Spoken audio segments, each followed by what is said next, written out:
People always talk about what will happen if all black people left Earth. You ask a racist person who hates black people, they'll say the world would be a better place. That's what they think. Not so fast. Because, see, those are the people who don't truly understand. They know how to benefit from white supremacy, but they don't really understand how it works. It's a machine. And it is a machine that requires constant maintenance and oiling and upkeep. You also have to upgrade it. Not every year, every month. There's inspections.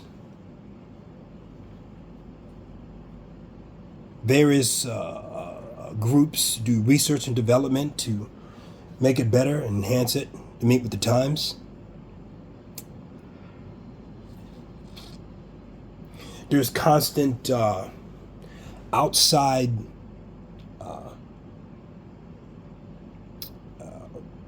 issues that cause a machine to, get damaged and break down. So you have to figure out a way to deal with those. But it's a machine. No doubt. So what would happen if all black people left the planet?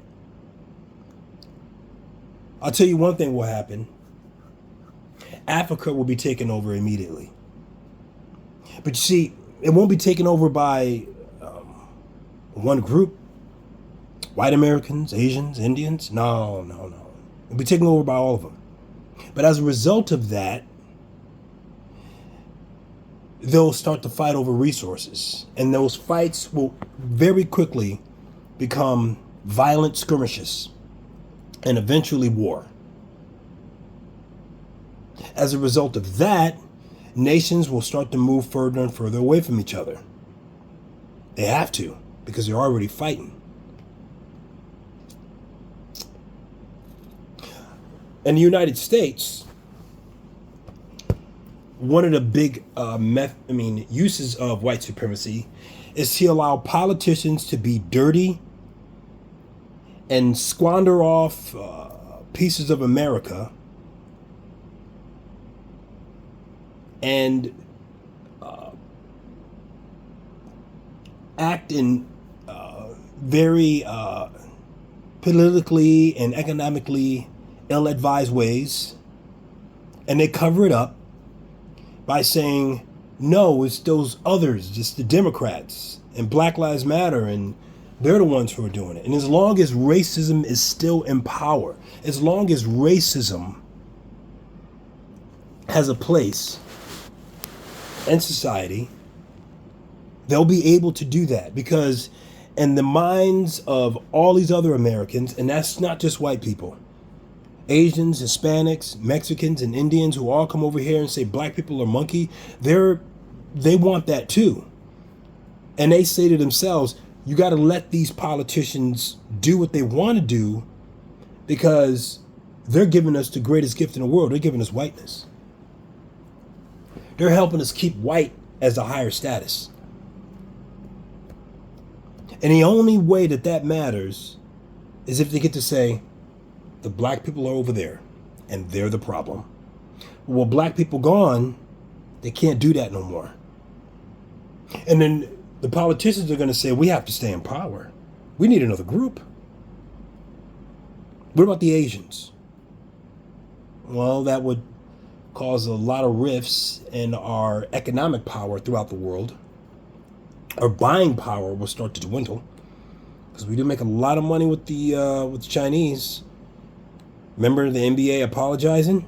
There was a reason for that. That was about business. That was about money. They're making too much money over there. So they apologized and hope that it blows over. Now, what's going to happen to all these other, you have Iranians and Asians and Spanish all coming to the country saying we don't like black people. So they can't do that anymore, because that was their way to buy into whiteness. So maybe the Asians will say, well, it's the Mexicans and the Indians. We hate them. And maybe the Indians will do that to them. The hoods will be destroyed and You know, and what are the Republicans going to say? What are they going to say? They can't say it's those blacks. They can't do that anymore. They can't say it's those ghettos and that Black Lives Matter and Democratic run places. Because they're going to need new places to blame it on. And they're going to have to select places that others live. What do they have at their disposal? Chinatown. And those ghettos that I talked about, the Hispanics are still there. So now they're going to start saying it's the Hispanics. Or maybe they'll go to the Asians. They probably won't, because that's too much buying power that they'll lose. That's an economic nightmare.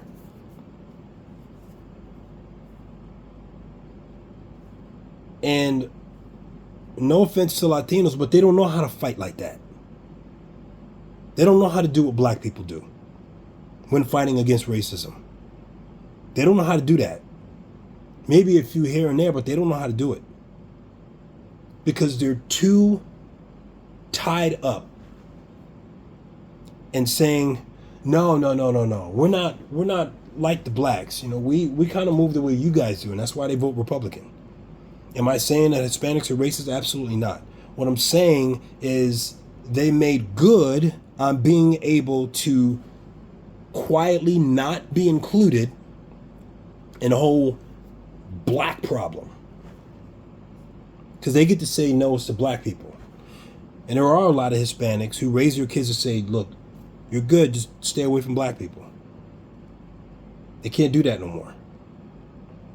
And the Asians, what are they going to do? They can't just say, do black and you know like a black, because they're gone. So they'll probably do it to the Indians and Hispanics. And Hispanics are not used to being treated like that. Not in that sense. Not the way black people are treated. They know how to, they deal with their problems with their fists. Because they don't have to deal with it as much as black people do. Especially if you're white Hispanic. And Asians, they'll lose that model minority thing. Because they would only be compared to black people. So who are they going to point their fingers at? And as a result of the United States choosing the Asians, the Indians, or the black, it's going to go global. Because these groups connect with each other in a very deep and intrinsic way. They have family connections with these other countries in the United States. How are we going to maintain that balance? That white supremacy machine will begin to break down. Politicians will be scrambling, trying to find a way to keep their heads above water. When before, they was just sitting back with their feet on the desk and just thinking of fun, interesting, and creative ways to just maintain white supremacy. Because see, now they have to start kicking groups out. They have to do some house cleaning. To find some other groups to point the finger at. You gotta point fingers at somebody to maintain white supremacy. And a lot of these groups have people who are just as white, if not whiter, than white people. And I'm talking about just your skin complexion. Because remember, when it's coming out of the race, we're talking about the colorism. All these countries who are in places that have the colorism problem, and they put so much work into buying into white supremacy that they crap on their own darker cousins and brothers, even parents. You're darker, so you're lesser than me. Even though we have the same blood, we're in the same family. I'm not going to call out any particular countries, but what I do know is, as a result of black people being gone, they'll be forced to put a lot more emphasis on that, separating themselves from the darker groups, because they won't have black people to be better than.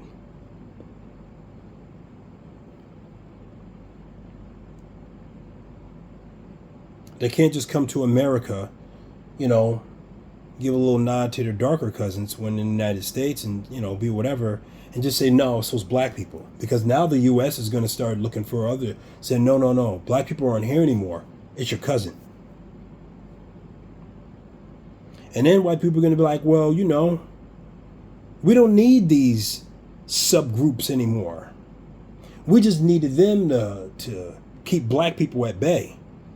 We needed them to be racist toward black people so that they don't connect with black people. Because let's face it, if China decides to just say we're with black people, we stand with black people 100%, all black people will have open borders toward China. You could come to China and you'd be treated like a great citizen. You'd be treated like our brothers and sisters against the United States. That will be a nightmare for those who try to uphold white supremacy. What if India did that? And Pakistan? All of Latin America? And the other thing that would happen, which is why I'm even talking about this, is as a result of the United States starting to look at other groups to blame them, these groups might end up bonding with each other. They might find common ground. They might just start saying, well, we don't have black people to focus on anymore. Now these white supremacist groups, or white people, are trying to come for us.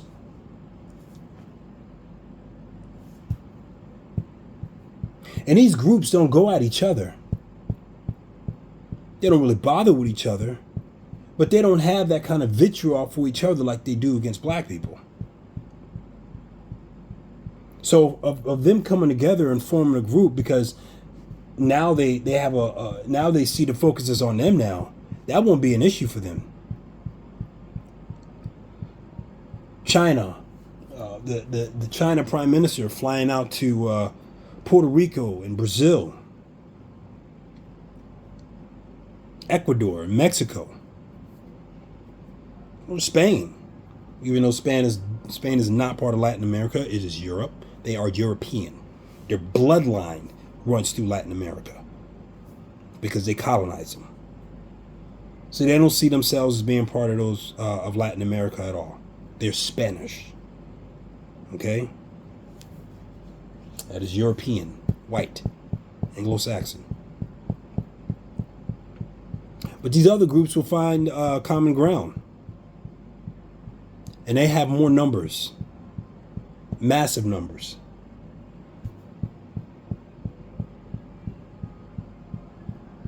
North Korea might see an opportunity. That United States is losing its established power.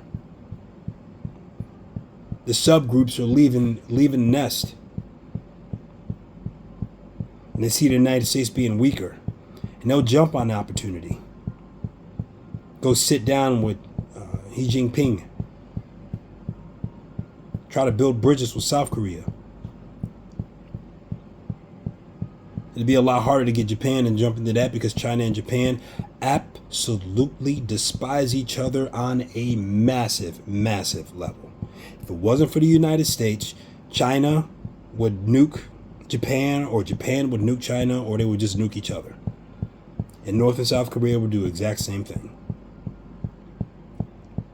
But they may try to find a way to come together. And the balance of powers will shift. That's the type of thing that will happen if black people just disappear off the planet. black people, if they never existed, if Africa was just a naked land, the entire planet would be so different. The balance of power would be so different that I honestly believe that just about every single nation that is established today, I don't believe any of them would exist. There will be new countries. Obviously, Africa would be drastically different because, like I said, black people just weren't there. If they disappeared, as soon as they all left Africa and went, and the climate changes made them different, or the features start changing because of climate or whatever, and that's how people look different because we all came from Africa. If after that there was nobody in Africa because literally they all left Africa, and Africa was just a dry, dry, deserted land, and then after all the nations were established, they found reason to come back to Africa. They would start taking bits and pieces of it, fighting over resources.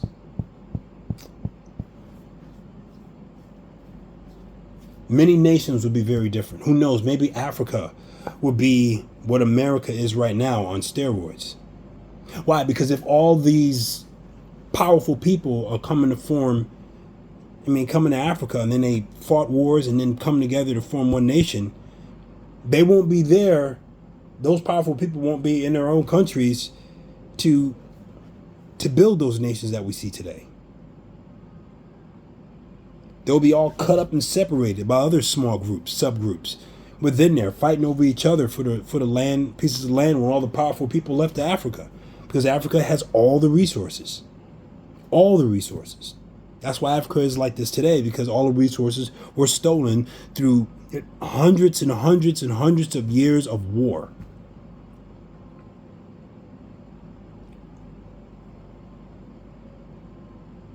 To fight a people who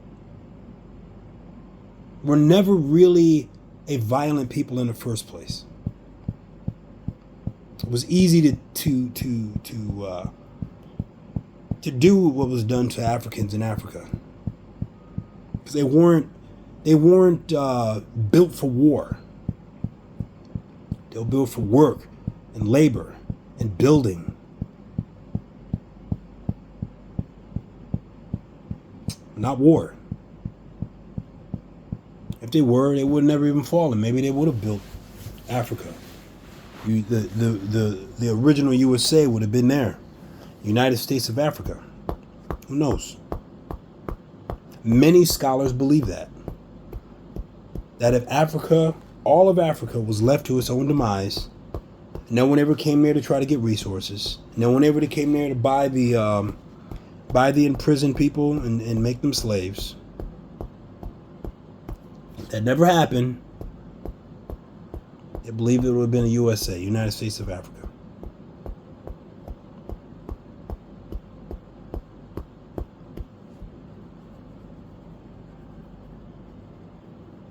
You'd be surprised at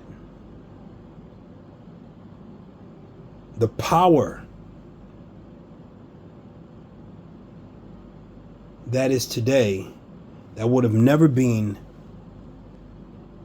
if black people were not here. There would be no America. Period. America was built off the backs of slaves. And I'll qualify that.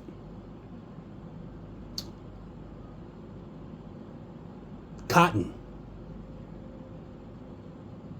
was the main source of income.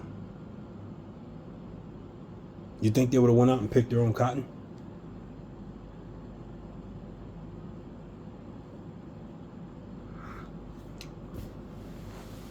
Brazil, South America. Those people wouldn't even be there. It'd be very different. They would have never gone there and tried to build these places up the way what you see today, because they wouldn't have had slaves. Where are they going to get slaves from? They would have to work it themselves. They weren't built for it. It had never been. Not to mention that there wasn't enough of them. They would have just came there and fought over resources and created many sub-nations all over the place, and it'd be war today.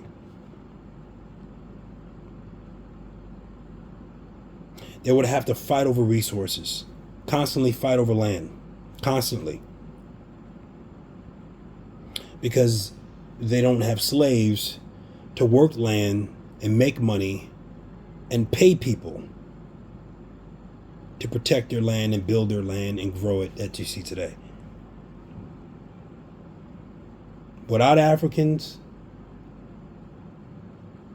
the world literally begins to fall apart. Literally begins to fall apart. The whole world. And I would dare anyone to try to challenge this. And I can assure you, you're going to lose. You're going to lose.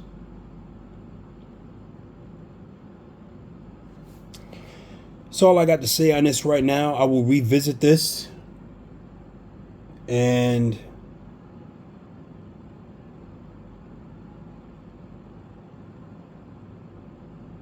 be very interested to see how people